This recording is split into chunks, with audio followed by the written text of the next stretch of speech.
Hello and welcome back to Fallout 76. Today I am on the public test server to have a look at the perk Rad Sponge, which has been completely changed from the way it works on live.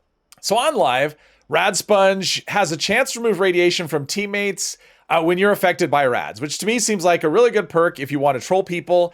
I can't imagine a lot of usefulness other than that. So it is just doing a completely different thing on the PTS. It is now a 2-point card, it's 1 rank only, and it absorbs 20% of rads taken and restores hunger and thirst.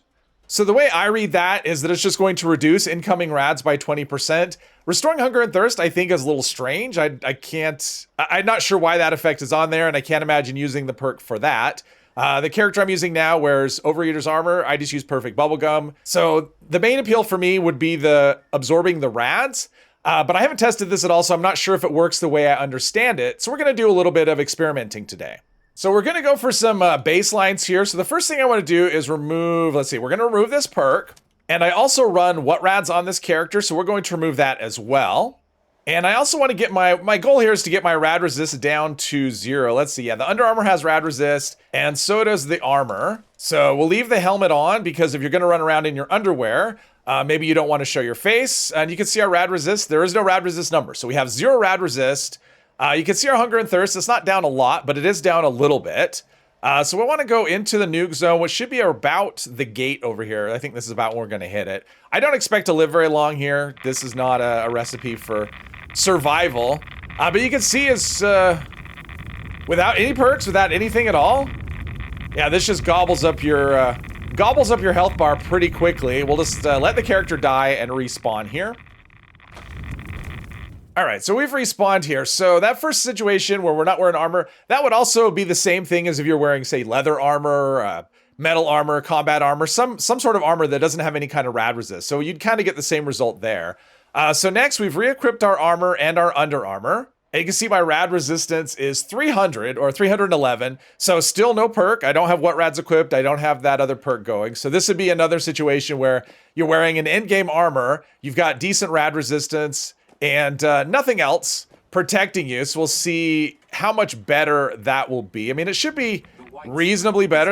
What did I have? Oh, that's interesting. So you still drop on death. That is another thing. I was using the lock feature. You still drop on death. You can see our rads, we're taking quite a bit less rads. They're going down a lot slower, which means you have the in-game armor and nothing else. You're still gonna, you're not gonna hang out in a rad zone for very long, but you can dip in and out and still have reasonable survival. But eventually what happens is your character will just succumb and you will die. But we are taking 17 rads per second, so I'm kind of curious how that compares if I was just using the perk. So we're getting 17 rads per second with about 300 rad resist. All right, so we're gonna run this again. We're gonna take the armor back off so you can see our rad resist is nothing. And we are going to equip Rad Sponge. And I'm kind of curious how this compares. So if we have a 20% reduction, if that's what that does, we'll find out. If we get a 20% reduction of radiation incoming, how that compares to just 300 rad resist. And also this will give us the first chance to see how quickly that fills the food and drink meter. Because I am kind of curious about that as well. I'm curious about it, but I wouldn't use the card for that. Maybe you would, but I would not use the card for my food and drink meter. So we're about right here. So we're still taking a lot more. We're taking, 17? So 300 rad resist is much better. You can see that our hunger and thirst meter is filling actually pretty rapidly. So as far as that goes, hunger and thirst meter is filling pretty well. So for that, it works pretty good. But this is a little bit better than not having the card at all. But with no rad protection, you're just gonna die. So obviously that perk alone, without any kind of, without any other kind of rad resistance, that perk alone really isn't gonna do a lot for you. So what we're gonna do here is we have our armor back on. Let's see, our armor is 300, so we have 311 rad resistance. And you could say you had regular armor, you could put rad shield on, we give you the same kind of rad resistance. But what I want to do now is I want to compare this perk versus what you would get with what rads. And so actually we're going to time this one. I want to see how long we survive because I do have the perk. Yeah, I do have the perk equipped. We are going to see how long we survive. I'm going to put a little stopwatch on it and see what our survival is going to be with the rad resistance and the perk. Still no what rads. And then we'll do the same thing. We'll take off the perk and put what rads on and see what the difference is going to be.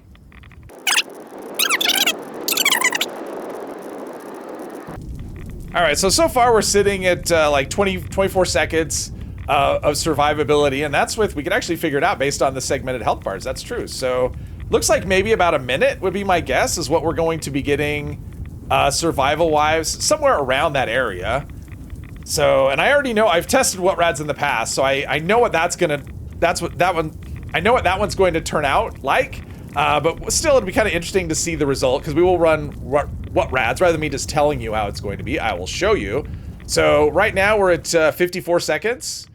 So maybe a little bit more than a minute. Yeah, we just hit the 1 minute mark. So, and I didn't start it right on.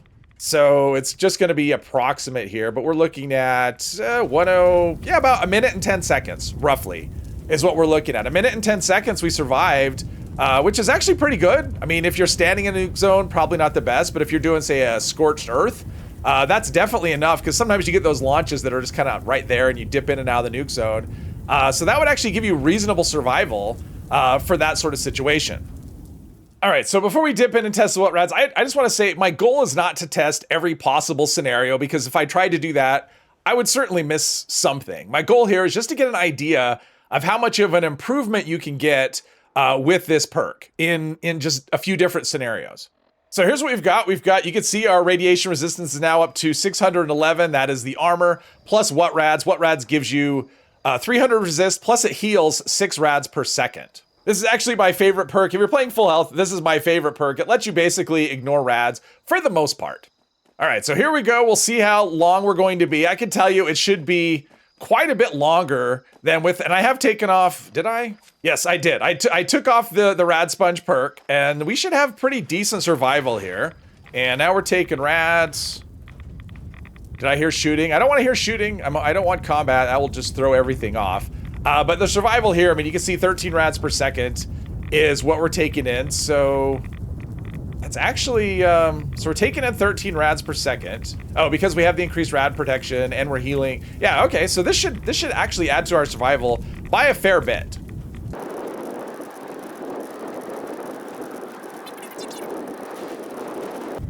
All right, so 40% of our health bar is taken up, and that was about the 53-second mark. So you can already see we should be significantly longer, probably double. Looks like we're gonna be about twice as long as we were with just that, just with the Rad Sponge perk and the armor.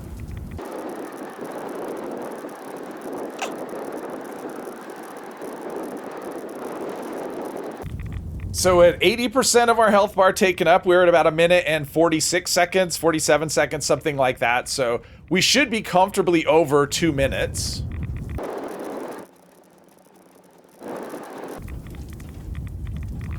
And there we go. That was 2 minutes and 15 seconds. So not quite double, but pretty close to twice as long as we got with the Rad Sponge perk, which you'd expect. That's interesting. The garbage can with the assault rod there. That's kind of fun. But yeah, you would expect this perk to perform better because it is significantly more expensive. You know, having a, that takes up a legendary perk slot, where with Rad Sponge it just takes up 2 points. But what I'm curious about is if we combine the two, what kind of result we would get. All right, so here's where we are now. We've got our armor equipped and plus what rads. So you can see our rad resistance is 611. And we have Rad Sponge, so that will reduce the amount of incoming rads that we get. Let's make sure I have my my timer going. Oh, the Assaultron lost his garbage can, but we are starting. So now we're at 10 rads. So we were at 14 before with just what rads. So now we're at 10 rads per second. So that's a significant reduction. So that should be interesting to see how long. I wonder if we can hit 3 minutes. I don't know. We'll find out though.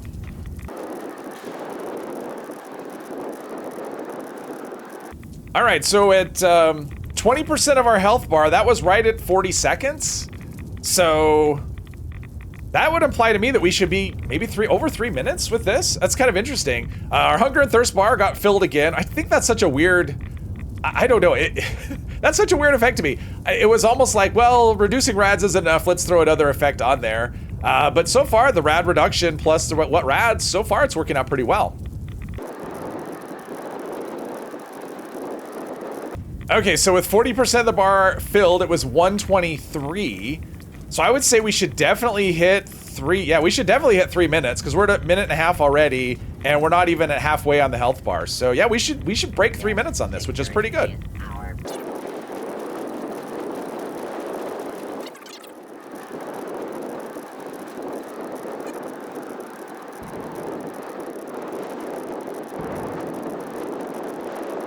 Okay, so we just hit 80% of our health bar, and we're at we were at 2 minutes and 49 seconds at that point. So we're looking pretty good. In fact, we're about to cross over right now. We're at 3 minutes. So we've already broken the 3 minute mark. So these are actually really good results. Okay, so our health it is going slow though. When you're sitting here watching it, I'm speeding things up here and there for you, but I'm watching this, it feels very slow, but we're at, let's see, we are about to die at 3 minutes and 32 seconds. 3 minutes and 33 seconds, rather. So that's really good. That's more than enough that you should be able to deal with any kind of, nuke zone as far as a boss fight. But I do have one more thing I want to try. So here I am at Emmett Mountain. We've got the highly radioactive pools that make a nuke zone look like nothing. So I really don't expect much here, but just in case, you never know. So we've got our armor equipped, so our rad resistance with what rads and the Rad Sponge Perk. We've got everything going for us. And what I want to know, I'm not going to time this. I don't see any point in that because you're not going to stand in these. What you do is you run for ore. And what I'm kind of curious about is if I could last long enough if I ran all the way to the end and came back out. I don't think you could stand in there all the way, but we're going to try that. We're going to try running in, just running to the far wall over there all the way at the end and running back out and see if we can do that before we die.